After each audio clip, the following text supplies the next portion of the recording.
What's going on, guys? Killer6 and back with the buffs test for January 21st, 2021's buffs. In this one, they buffed the SLEDGE'S shotgun, the Scorpio, the Baby Maker, and also the Bearcat. And they've also added the ability for the Linc, a Atlas pistol, to finally get anointments. So in this video, I'm going to show you the before damage and the after damage. I'm also going to cover how these things perform now after the buff, and with that, let's get started. Okay, getting things started, we're going to take a look at the Baby Maker now. As you can see, previously the damage on this thing was 11,649. There's no other changes down on the card other than the damage over time for the element that you get on the thing. That does tend to go up just because of the damage on the gun itself. So as you can see, it went from 11,649 up to 19,415. And according to my buddy Lazy Data, that is a change of 66.6% of an increase. The Baby Maker also got a fire rate increase of 76%. So when you're shooting the Baby Maker as a pistol, it's going to shoot a lot faster and do more damage. That said, it's not going to compete with like your light show, your Tizzy, even probably, you know, things like the Maggie and stuff like that, but it is more viable. So now if you find a Baby Maker, you're less likely to just be like, I'm just going to leave it on the ground. You know what I mean? You might actually pick it up and use it. The main problem that you're going to run into with the Baby Maker is when you reload this thing, when it hits and it splits into the individual Baby Maker guns that are running around, each one of those that it splits into uses up an entire magazine of ammo, and that means you reload this thing like 3, 4, 5, 6, 7, 8 times, you're completely out of ammo, period. So you have to have some way to regenerate ammo, making this more ideal on Mo's than probably anybody else. But even on Mo's, I find myself run out of ammo, and that's using a bottomless mags build. So keep that in mind. This thing will eat up your ammo, and generally speaking, I don't think, even with the buffs, I don't think it's going to be worth using this when you have other better options. Up next, the Scorpio XL. This is a TDR pistol, another TDR pistol, just like the Baby Maker. The Baby Maker actually used to be an SMG on Borderlands 2, and also in the pre-sequel where it was called the IVF. It wasn't called the Baby Maker, but it was still the Baby Maker. Let's not kid ourselves. But just like the Baby Maker, this is now a TDR pistol, the Scorpio XL, and this one got a pretty substantial damage buff. So according to Lazy Data, this one got the highest damage buff of 400%. This thing can now just be used as a pistol, but it's gonna be really strong when you reload it, so keep that in mind. Up next is one that I was really excited for, but I've got some reservations about this change. We'll talk about that when I actually take this out into the field and use it. But it's the SLEDGE'S shotgun, or in this case, the SLEDGE'S super shotgun, as it's called here in Borderlands 3. Now, as you can see, the damage was 5,894 times 8. It has now been increased by 87% up to 11,052 times 8. There's no other changes on the card. You get 16 shots out of this thing, but it's half the damage, more than less than half the damage of the Hellwalker.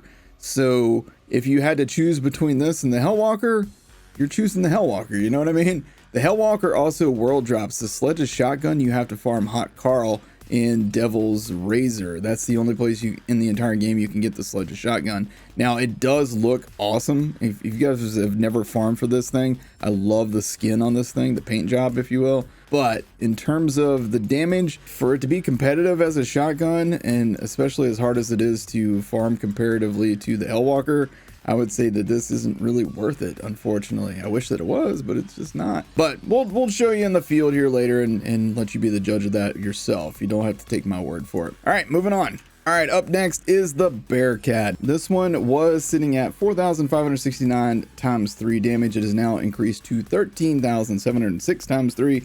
That is a damage increase of 200%. Before we even get into like the actual testing, I want to tell you that in my opinion, this one feels like it got the best buff of all of the weapons. This one is going to be great for mobbing, crowd control, and maybe against big, not very mobile enemies, in my opinion. This one can get benefits of splash damage anointments like we have on this one, the Iron Bear 160 splash. It can also get the 200% splash anointment on it. So you're going to want to look for those. That splash damage is going to do amazing work with this gun. So with that, I think we're ready to go out into the field and test these things out. Let's go. All right, so I'm going to do all of my testing on non-scaled takedowns, single player, basically. Figure doing it on 4-player kind of skews the results in the wrong way, so I didn't want to like do that. But yeah, as you can see, the Bearcat actually does work now. And if you got enemies grouped up really close together, this is going to do a really good job of hitting a bunch of them, especially if you're using Guardian ranks. And you do need to watch out though, since this is splash damage. If enemies get right up in your face, you can kill yourself. But if you have on Guardian rank, then if you're using things like Hollow Point and even Overkill, then this thing is going to do ridiculous damage when you have enemies that are side by side with one another. So like, for example, this guy's going to blow up, and if that guy had been closer, he would have taken a lot more damage. So keep that in mind too. Guardian ranks do have tremendous effect on your abilities in this. But as you can see, this is doing a lot better work than it ever did in the past. You can actually use this to go through the Guardian takedown, which is wild. You know, never did I think that we would see the Bearcat actually be useful, let alone useful in the hardest content in the game. So that's pretty dope. All right, so with that, let's move on to the next item. All right, up next, we're taking a look at the Scorpio. Now, this is a TDR pistol that when you throw and reload it, it will set up a little turret, and that has a shield on it. Now that shield is very weak. Enemies just walking up and tapping this thing will break the shield. So don't depend on that shield to save your life. Now where this gun is going to be its best is in through reloads, especially on like a TD or heavy build of sorts. And also the actual gun damage itself is actually really good now, as you can see. Now on a splash damage Moze that takes full advantage of TD or chucking, this thing will be really, really good. Maybe one of the best TDR options, honestly, at that point. I am really bad at throwing my TDRs, by the way, because you didn't know that. Yeah, there we go. But even without TDR chucking, you can just use this as a pistol now. A lot of people did not, like I said earlier in this video, a lot of people didn't even know that this gun existed in the game. So it's pretty cool to you know, see something get buffed that maybe a lot of people didn't even know were in there. You can get this thing to drop from Lieutenant Preston in Tanzandir Ruins. That is a Necrotafeo map in the base game. So no DLC required. You can get this gun without having any DLC content if you want to get it and test it out for yourself. Again, it's not going to be your best pistol option. There's definitely much better pistol options, but it's very good. Actually, this 400% damage, I mean, you can just use it as a pistol and not worry about the TD or reload part, you know what I mean? So I like it. I like it. I like it a lot, actually. I think it's pretty damn good now. All right, moving on to the next item. All right, up next, we got the Baby Maker. Now, if you have ever played Borderlands 2 and you were lucky enough to use the Baby Maker on that game, especially if you did Axton, there was a lot of really cool things you could do with Axton and the Baby Maker, and actually other TD or weapons on that game.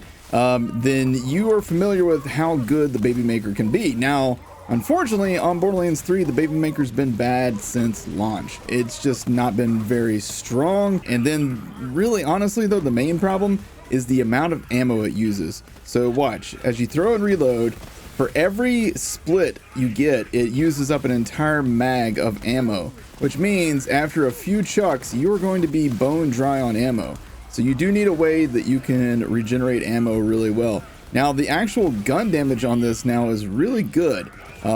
Just shooting it, like you see there, we killed the Kraken. We can kill these guys with it just by shooting it. So that is much improved. The problem comes with those throw reloads and using your ammo. As you can see, we're down to 92 ammo. If I throw again, then it's gonna like use it all up really quick. Boom, we're out of ammo. So luckily we got a cut purse launch pad on. I can just slam a few times to get all my ammo back. The throw reload damage just isn't really worth the amount of ammo it's going to use, so keep that in mind. And I need somebody to kill. Here you go. But as you can see, the pistol damage on it is not so horrible. Again, it's not great, so you're not going to use this as a main pistol, but it is now to the point where if you do find this thing, you're going to be more inclined to actually pick it up and use it, but you're going to be out of ammo in no time, so keep that in mind. That's something that they're really going to need to take a look at with the Baby Maker, is just how much ammo it consumes, because that's really honestly the main problem for this gun. Don't use the Baby Maker. It's just not good. All right, moving on to the SLEDGE'S shotgun. Now, interesting enough, the SLEDGE'S shotgun, despite the amount of buff that it got, which again, it got a 87% buff in damage. The problem though, at least on Zane, is the amount of time between shots is ridiculous. The fire rate listed on this thing is 7.5 shots per second, but as you can see, I shoot and I'm spamming the trigger. This is me hitting the trigger. That's how fast it shoots right now, at least on Zane. Now I'll tell you what, let's move over to Flak and put this to the test on him. All right, so real quick before I show you how this thing performs in the hands of Flak, I wanted to do a side-by-side comparison with the Hellwalker and the SLEDGE'S shotgun so you can see that damage discrepancy. It's massive. It's pretty massive, and that's why people like to use the Hellwalker instead of the SLEDGE'S shotgun, amongst other things. So on Flak, this is how much faster you can shoot it than you can on Zane. Now, there is speculation that the reason why it shoots so slow on Zane is there's some sort of thing with his fire rate bonuses that cause him to get a negative effect. I'm not sure how that works, but I'm pretty sure it's the same way on the Garcia shotgun as well. But as you can see on Flak, we can get a lot more shots off. So let's take this thing out for a spin on Flak to give it a much better test. All right, so in the hands of Flak, let's see how this thing performs. So massive kick. It does make it hard to keep it on target. You do not need to constantly keep an eye on where your targeting is, and as you can see, the damage just isn't there, man. This is even after hitting him with a piss grenade and debuffing him. Damage is still just pretty bad on this gun for whatever reason. I don't know why. It's just not good. Again, it almost needs to be buffed up almost as much as the Hellwalker, because again, this is a tougher gun to get than the Hellwalker. It can't world drop. It only comes from one spot in the entire game. I would argue that probably a lot of people don't even know that this thing was in Borderlands 3, just because nobody sits and farms Hot Carl to get one, so they don't even know that it's in the game. So I would say this thing deserves almost as good of a buff as the Hellwalker. Maybe not quite as good as the Hellwalker, but this thing's a classic, man. This has been around since Borderlands 1. This gun actually appeared in the movie Ready Player One. So like, come on, man. Make it awesome, dude. Just make it awesome. That's what I'm going for here. Make the SLEDGE'S shotgun awesome. But yeah, I mean, it's you know, it's workable, but nobody's going to use this in place of the Hellwalker. I mean, look, we swap to the Hellwalker, and everything's just going to be dead instantly. Look, this guy's shield and armor. Hellwalker doesn't care.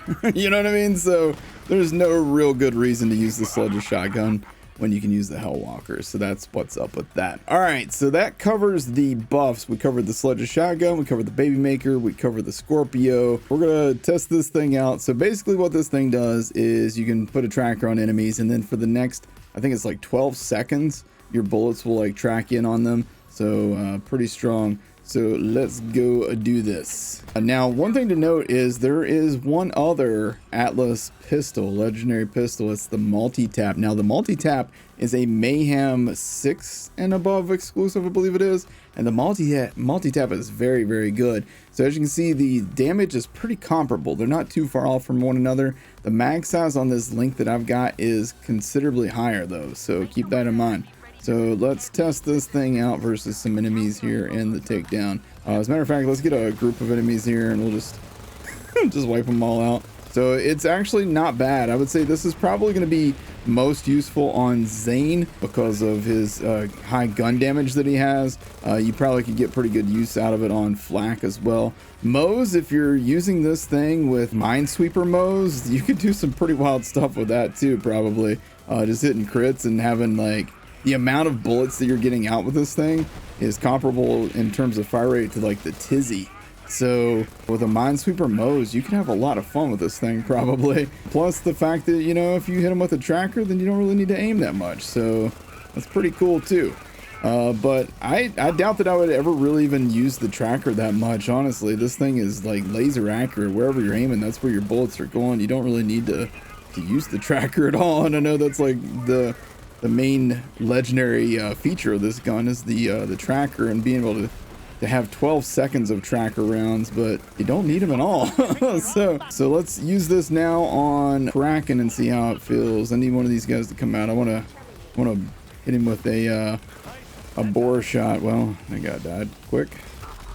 Yeah, as you can see that we bored through and just insta-killed him. That's pretty great. So yeah, it's pretty good now. It's pretty good now that you can get it anointed, man. I'm kind of enjoying this a little bit. Now I want to go and show you guys what Iron Cub is capable of now, because it's pretty crazy. All right, so here we are at a pineapple under the sea, so we can visit our good friend, Mr. SpongeBoss, who is one of the tankiest enemies in the game. And let's see, Aren't. Huh. Well, that happened. This guy's gonna pop out and he's gonna have a bad day. Oh my jeez. That he's hitting damage cap. That's, you see literally no numbers coming out. That means he's hitting damage cap. When you see literally no numbers, damage cap.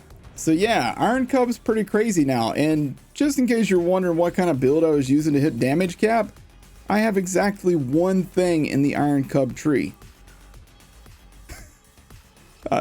Yeah. So bear in mind, this will probably get toned back a little bit. What's happening is it's triple dipping into several skills, and action skill damage. It's getting bonuses there that it's not supposed to get. So be aware that this probably won't last, but enjoy it while it does. Go kill things you've had trouble killing before with your Moes. It'll be fun. Now let's go over to Amara so you guys can see the infusion change for her. All right, so what Amara was lacking previously was the ability for Expedite to work with Ascendant. I'm not spec'd into Ascendant, so I'm not really going to test that, but I do want to point out the Expedite action skill cooldown listed on here is now plus 15%. So you combine that with this Expedite right here, and that's going to increase your cooldown speed on your action skill, which is a nice touch. I do want to point out though that now you can use Cold Hearted, which is the augment that gives you cryo, and now that will work with infusion. However, I need to put a point in infusion to make that happen. So what we're going to do is we're going to switch our class mod to one that has infusion on it. So boom, just an elementalist, nothing too crazy, just so you guys can see this in action. So now this will convert 16% of my